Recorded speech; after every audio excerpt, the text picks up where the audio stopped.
السلام علیکم فرینڈس، آخر کب تک کے ساتھ آپ کے پاس حاضر ہیں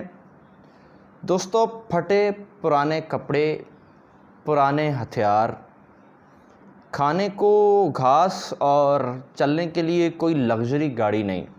دنیا کے سپر پاور کی طرح کوئی ایئر فورس نہیں، بڑے بڑے ہیلی کاپٹرز نہیں، اور پہننے کے لیے کوئی کورنگ یونیفارمز نہیں ہے۔ اس کے باوجود کچھ لوگ دن دناتے ہوئے، قبضہ کرتے ہوئے کسی ایک ملک پر قابض ہو گئے۔ جی ہاں جناب، میں بات کر رہا ہوں حالیہ دور افغانستان کی، کہ جہاں پر طالبان نے ایک دفعہ پھر 20 سال بعد قبضہ کیا ہے۔ ناظرین، حیران کن بات یہ ہے کہ 3 لاکھ کی افغانستان کی فوج کہاں گئی؟ اسے کیا ہو گیا؟ اس کے پاس مسلح افواج وہ ہے، اس کے پاس بہت جدید ہتھیار امریکہ نے اس کو دے رکھے۔ امریکہ نے افغانی فوج کے اوپر کھربوں روپیہ خرچ کیا تاکہ وہ طالبانوں کا مقابلہ کر سکیں، لیکن امریکہ کے انخلاء کے 1 مہینے کے اندر طالبانوں نے اتنی تیزی سے کارروائی کی کہ پورے افغانستان پر قبضہ کر لیا، حتیٰ کہ 15 اگست کو کابل کے اندر داخل ہوئے، اشرف غنی کو وہاں سے بھگایا، یعنی یہ سمجھ لیں کہ استعفیٰ لیا، اور اس کے بعد جو ملا عبدالغنی برادر ہیں وہ افغانستان کے صدر بن گئے، قائم مقام صدر بن گئے۔ ناظرین، حیران کن بات یہ ہے کہ یہ وہ لوگ ہیں کہ جن کے پاس نہ تو ہیلی کاپٹر ہیں، نہ گاڑیاں ہیں، نہ رہنے کے لیے بنگلوز ہیں، نہ جدید ترین امریکہ کے سپر پاور کے مقابلے کے ہتھیار ہیں، لیکن انہوں نے اپنی 20 سالہ جدوجہد کے بعد افغانستان پر ایک بار پھر حملہ کیا، ایک بار پھر قبضہ کیا، اور اس وقت وہ افغانستان پہ حکومت کر رہے ہیں۔ ٹھیک ہے یا غلط ہے، اس کو ہم تبصرہ نہیں کرتے، کیونکہ پاکستان نے بھی اپنے سلامتی کونسل کا اجلاس بٹھایا ہے۔ جو ہماری حکومت فیصلہ کرے گی ہم تو اسی کو مانیں گے، لیکن بات یہ ہے کہ اتنی بڑی مسلح فوج کا کیوں یہ بھاگ گئی؟ اتنی بڑی مسلح فوج کے پاؤں کیوں پھسل گئے تھوڑے سے لوگوں کے سامنے؟ یہ ایک بہت بڑا سوالیہ نشان ہے۔ اشرف غنی صاحب اس ملک سے فرار ہو گئے، جو کہ بڑی بڑی باتیں کرتے تھے، بڑکے مارتے تھے کہ جناب میں تو پتہ نہیں کیا کر دوں گا اس ملک کے ساتھ، اور جناب میں طالبانوں کے ساتھ نہ جانے کیا کر ڈالوں گا۔ وہ وہاں سے بھاگ نکلے اور تاجکستان، اور پھر اس کے بعد سنا ہے کہ وہ عمان چلے گئے، اور وہاں سے انہوں نے ایک سوشل میڈیا پیغام جاری کیا ہے کہ اگر میں وہاں رکتا تو بڑی خون ریزی ہو جاتی۔ بھائی کون سی خون ریزی ہو جاتی یہ ہمیں بھی نہیں پتہ، لیکن خون ریزی ہو جاتی۔ لیکن سوال یہ پیدا ہوتا ہے کہ اشرف غنی کے وہاں ہونے سے کیا ہو جاتا؟ جب اس کی فوج نے ہتھیار ڈال دیے اور وہ سرنڈر کر چکی تھی، تو اشرف غنی اکیلا کیا کر لیتے؟ وہ کس کو مار لیتے؟ ارے بھائی، اگر وہ وہاں پہ ہوتے، اشرف غنی صاحب اگر آپ وہاں پہ ہوتے تو آپ کو گرفتار کر لیا جاتا، اور پھر آپ کے ساتھ وہی ہوتا کہ آپ کو قید میں ڈال دیا جاتا، اور پھر آپ پہ مذاکرات ہوتے۔ آپ تو اپنے اکٹھے کیے ہوئے ڈالر اور آپ تو اپنے اکٹھے کیے ہوئے جو پیسے ہیں وہ گاڑیوں میں لے کے وہاں سے بھاگے تھے۔ حد تو یہ ہے کہ امریکن ڈالر لے کر وہاں سے بھاگے ہیں اپنی جان بچانے کے لیے، اپنے خزانے کو بھی لوٹ کے لے گئے، لیکن اس کے بعد اس کی قسمت خراب تھی کہ رش زیادہ ہونے کی وجہ سے گاڑیاں اندر نہیں گئیں اور اشرف غنی صاحب کو اکیلے کوئی جگہ ملی۔ تو یہ کیسے لوگ تھے کہ جو کہ افغانستان کے محافظ بنے ہوئے تھے، اور بڑے بڑے لوگ دعوے کر رہے تھے، لیکن خیر بھاگ چکے۔ افغانستان پر ایک دفعہ پھر طالبان کا قبضہ ہے، لیکن اس کے اندر بڑی حیران کن بات یہ ہے کہ حامد کرزئی جو اس ملک کے سابق صدر تھے، وہ وہاں سے نہیں بھاگے، بلکہ انہوں نے ویڈیو پیغام جاری کیا کہ میں اس ملک میں رہوں گا اور اپنی فیملی سمیت رہوں گا۔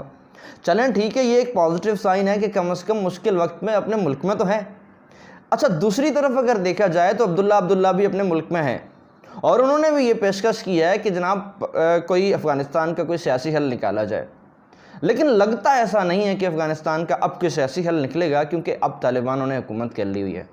ایک طرف پاکستان کھلی سپورٹ کر رہا ہے کہ ٹھیک ہے، جس طرح بھی افغانستان کے حالات سدھرتے ہیں ہم سدھارنے کو تیار ہیں، تو دوسری طرف رشیا نے کھلے کہہ دیا ہے کہ جناب ہم اپنا سفارتی کام جاری رکھیں گے، اور ہماری کسی بھی طرح کی جو ہے وہ سفارتی تعلقات میں کوئی کمی پیشی نہیں ہوگی۔ دوسری طرف چائنا بھی کہہ رہا ہے کہ جناب ہمیں کوئی مسئلہ نہیں ہے، طالبان اگر حکومت کرتے ہیں تو ٹھیک ہے بھلے کریں، ہم سفارتی تعلقات جاری رکھیں گے اور افغانستان کے ساتھ ہمارا سفارتی تعلق چلتا رہے گا۔ تو ایک بہت بڑا یو ٹرن ہے دو بڑے ملکوں کی طرف سے، جہاں پہ ایک طرف چائنا اور دوسری طرف اس کے ساتھ ساتھ ایک اور ملک بھی ہے جیسے رشیا ہے، اور رشیا نے بھی اپنے سفارتی تعلقات ختم نہیں کیے، وہ بھی اپنے تعلقات جاری رکھے ہوئے۔ بہت سارے افغانی لیڈر بھاگ کر پاکستان آ چکے ہیں، کچھ تاجکستان جا چکے ہیں اور کچھ چھپ چھپا کے انڈیا کی بلوں میں گھس چکے ہیں۔ ناظرین، سوال یہ پیدا ہوتا ہے کہ جو انڈیا کے ساتھ ہوا اس کے ساتھ کیا کیا جائے، کہ انڈیا کی کھربوں روپے کی لاگت کے ساتھ جو بنائے گئے پروجیکٹ دیے گئے، اس نے وہاں پہ ڈیم بنائے، اپنی انویسٹمنٹ کی، کیوں کر رہا تھا سمجھ نہیں آئی۔ کیا اس کو نظر نہیں آ رہا تھا کہ طالبان اتنا سٹرونگ ہے؟ وہ اپنے آپ کو یہ کہتا ہے کہ ہماری را جو ہے وہ دنیا کی نمبر 1 ایجنسی ہے، لیکن حقیقت میں تو کچھ بھی نہیں ہوا، اور اس کو یہ بھی نہیں پتہ چلا کہ طالبان جو ہے وہ اتنی جلدی ایکشن لے لیں گے اور طالبان اتنی جلدی افغانستان پہ قبضہ کر لیں گے۔ اور پھر کیا ہوا کہ انڈیا کا وہ دن جو کہ اس کا یوم آزادی تھا، وہ اب یوم سیاہ کے طور پہ شاید منایا جائے گا اگلے مستقبل کے دنوں میں، کچھ سالوں تک، جب تک طالبانوں کی حکومت افغانستان میں رہتی ہے۔ میرا خیال ہے تب تک بھارت جو ہے وہ اپنا جو یوم آزادی ہے اب وہ یوم سیاہ کے طور پہ منائے گا، کیونکہ انڈین چینلز پر جو کچھ 15 اگست کو چل رہا تھا وہ کچھ بھی انڈین کی آزادی کے حوالے سے نہیں چل رہا تھا، بلکہ ان کو یہ پریشانی تھی کہ کابل پر جو ہے افغانستانوں نے حملہ کر دیا ہے اور سیکیورٹی فورسز جو ہیں وہ بھاگ چکی ہیں، اب افغان طالبان کابل کے اندر داخل ہو چکے ہیں، اشرف غنی بھاگ چکے ہیں، ہر چینل پر یہی خبر آ رہی تھی۔ سوال یہ ہے کہ اتنی بڑی جو ایک سرپرائز ہے انڈیا کے لیے، بہت خطرناک سرپرائز ثابت ہوا، اس کے اربوں خربوں پہ جو ہے وہ ڈوب چکے۔ برطانیہ اس وقت پریشان کن حالت میں ہے، جو بائیڈن امریکہ یعنی اس میں پریشان کن حالت میں ہے، اور اس کے کچھ لوگ افغانستان میں پھنسے ہوئے بھی ہیں۔ بٹ آگے کیا ہوتا ہے، اس کے ساتھ ساتھ ہم اب آپ کو وقتاً فوقتاً اپنی ویڈیو جاری کرتے رہیں گے۔ ملا اشرف جو ہے غنی برادر وہ کون ہیں، اس کے اوپر بھی بات کریں گے، اور ایک بڑی تاریخی جملہ کہا تھا حمید گل صاحب نے، کس پروگرام میں کہا تھا، وہ پروگرام کی کٹنگ بھی آپ کو اگلی ویڈیو میں دکھائیں گی، اور اس پر تبصرہ بھی کریں گے کہ آخر کیا تھا اس کا مطلب۔ اور دوسرا یہ کہ پاکستان کا اب کیا رول رہے گا، سلامتی کونسل میں کیا فیصلے کیے گئے، مزید پاکستان اپنا کیا کردار ادا کرے گا، یہ بھی جو ہے وہ آگے ہم بات کریں گے جا کے۔ اس کے ساتھ ساتھ ایک چیز اور بھی ہے جو کہ ہم بات کرنے والے ہیں اپنی نیکسٹ ویڈیوز میں، وہ ایک پروپیگنڈا جو کہ سوشل میڈیا پہ چلنا شروع ہو جائے گا کہ افغانستان کے حالات میں تنگی ہے اور جو بھی ہے،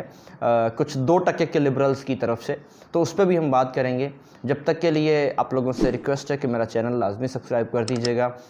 مجھے آپ لوگوں کے سپورٹ کی اور سبسکرائبس کی ضرورت ہے۔ چینل کو بھی سبسکرائب کر دیں اور بیل آئیکن کو بھی پریس کر دیں۔ اللہ حافظ ناصر،